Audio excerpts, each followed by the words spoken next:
Assalamualaikum warahmatullahi wabarakatuh. Perkenalkan nama saya Sabina Kaila. Di sini saya akan membahas mengenai financial distress. Financial distress merupakan penurunan kinerja keuangan pada suatu perusahaan. Setiap perusahaan pasti mengalami up and down dalam segi keuangan. Dan apabila segera tidak diatasi, maka akan mengalami pelemahan dan bisa menyebabkan kebangkrutan. Berbeda dengan penurunan laba biasa, nominal kerugian ini bisa sangat besar dan mempengaruhi kelancaran operasional perusahaan. Penurunan kinerja keuangan perusahaan ini secara terus-menerus dalam jangka waktu yang tertentu.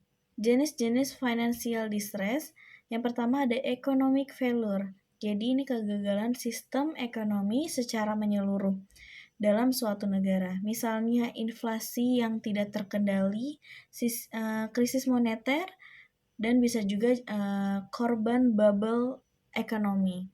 Yang kedua ada business failure juga, ini karena faktor ekonomi di luar perusahaan. Jadi ini kegagalan dalam mencapai target, biasanya diakibatkan berbagai sektor, mulai dari pemasaran, produksi, sampai divisi keuangan sendiri. Yang ketiga ada technical insolvency, ini akibat kegagalan perusahaan dalam melunasi liabilitas jangka pendeknya. Contohnya seperti hutang dagang, tagihan bulanan, gaji karyawan, dan lain-lainnya.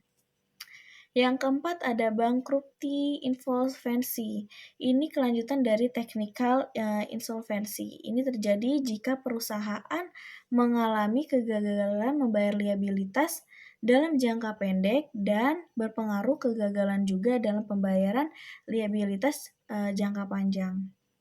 Yang kelima, yang terakhir di sini ada legal bankruptcy.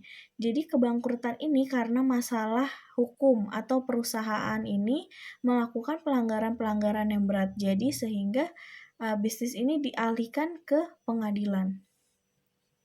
Faktor penyebab financial distress ini, yang pertama itu adanya kesulitan arus kas. Ini terjadi ketika penerimaan pendapatan dari kegiatan operasi tidak cukup untuk menutupi beban usaha yang timbul atas aktivitas operasi perusahaan. Yang kedua itu ada besarnya hutang, pengambilan utang perusahaan untuk menutupi biaya yang timbul akibat operasi perusahaan. Yang terakhir, yang ketiga, ada kerugian dalam kegiatan operasional perusahaan selama beberapa tahun.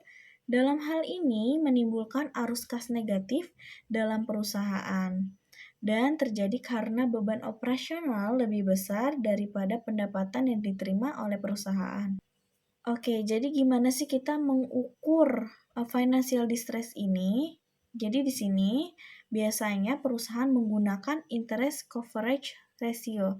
Digunakan sebagai alat ukur untuk memprosikan financial distress yang menunjukkan seberapa kemampuan perusahaan dalam melakukan pembayaran bunga hutang yang dimilikinya. Indikator financial distress.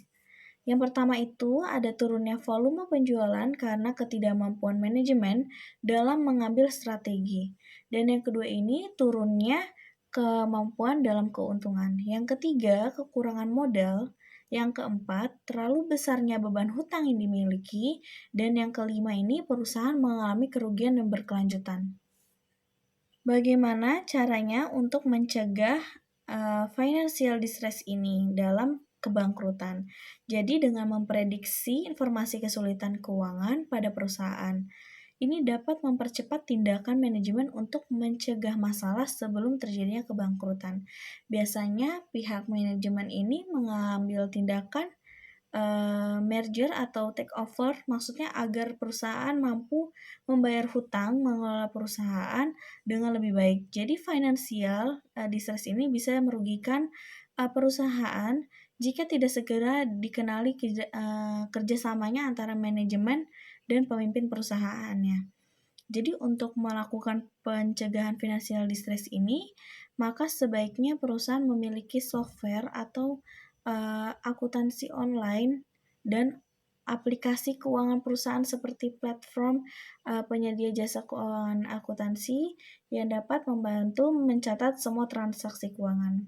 Cukup sekian dari saya. Wassalamualaikum warahmatullahi wabarakatuh.